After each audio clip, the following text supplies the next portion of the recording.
Welcome to excellence classes. दोस्तों, आज हम हिंदी के बेसिक स्ट्रक्चर्स को समझेंगे जो कि एग्ज़ाम में काफ़ी पूछे जाते हैं और आपके लिए ये महत्वपूर्ण बेसिक क्लास होगी। प्लीज़ वीडियो को लाइक करें और शेयर करें। दोस्तों, मनुष्य अपने सामाजिक व्यवहार के लिए भाषा का इस्तेमाल करता है, अर्थात वह बोलकर या लिखकर अपनी बात दूसरों तक पहुंचाता है और दूसरों की बात सुनकर या पढ़कर समझता है। इसी को भाषा कहते हैं, संप्रेषण कहते हैं। इस भाषा के दो रूप होते हैं, मौखिक भाषा और लिखित भाषा। मौखिक भाषा हम सब अपने विचारों को सार्वधिक मौखिक रूप से ही व्यक्त करते हैं। हम अपनी बात मौखिक रूप में विभिन्न माध्यमों, बोली, भाषाओं के द्वारा एक दूसरे तक पहुंचाते हैं। लिखित भाषा अपने भाव और विचारों को लिखित रूप में दूसरों तक पहुंचाने या सुरक्षित रखने के लिए लिखित भाषा का उपयोग किया जाता है। इनमें पत्र पत्रिकाएं, अखबार, पुस्तकें, ग्रंथ आदि लिखित भाषा के उदाहरण हैं। भाषा, उपभाषा और बोली। हिंदी भाषा की कई उपभाषाएं हैं, जैसे कि पूर्वी हिंदी, पश्चिमी हिंदी, राजस्थानी हिंदी, बिहारी हिंदी, पहाड़ी हिंदी। तो उनकी बोली भी अलग अलग है, जिसको आपको एक प्रश्न जरूर पूछा जाता है। जैसे कि पूर्वी हिंदी में बोलियां हैं अवधी, बघेली और छत्तीसगढ़ी।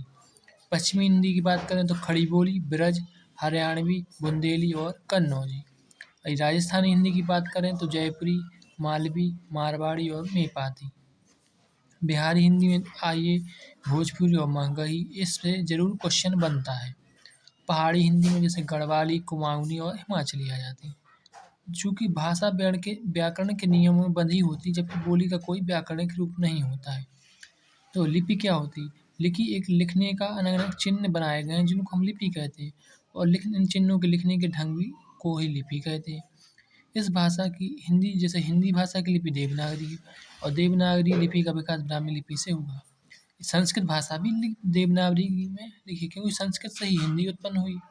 लेकिन अंग्रेजी भाषा की लिपि रोमन है। ऐसे हर भाषा जो होती हैं उनकी अलग लिपि होती है। जैसे कि अंग्रेजी भाषा की रोमन है, फारसी और हिंदी भाषा की लिपि फारसी है, पंजाबी भाषा की गुरुमुखी है, तमिल भाषा की लिपि तमिल है, मलयालम की भाषा की मलयालम है।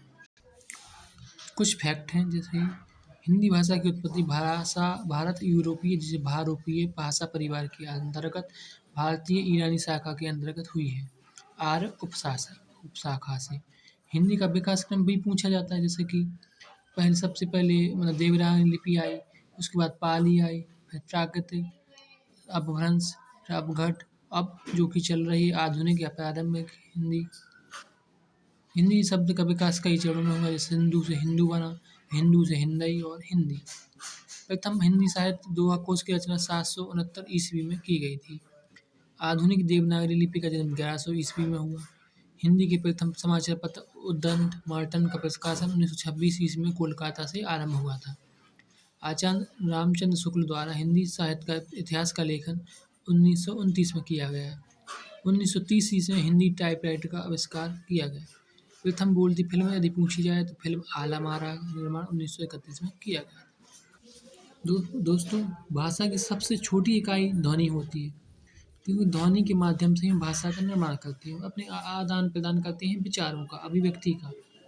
तो इस प्रकार के क्वेश्चन पूछे जाते हैं। तो ये वीडियो आपको पसंद आई तो लाइक कीजिए और आगे भी हम और विषयों की वीडियो आपको सेंड करते रहें। तो प्लीज़ वीडियो को लाइक कीजिए, शेयर कीजिए, सब्सक्राइब कीजिए।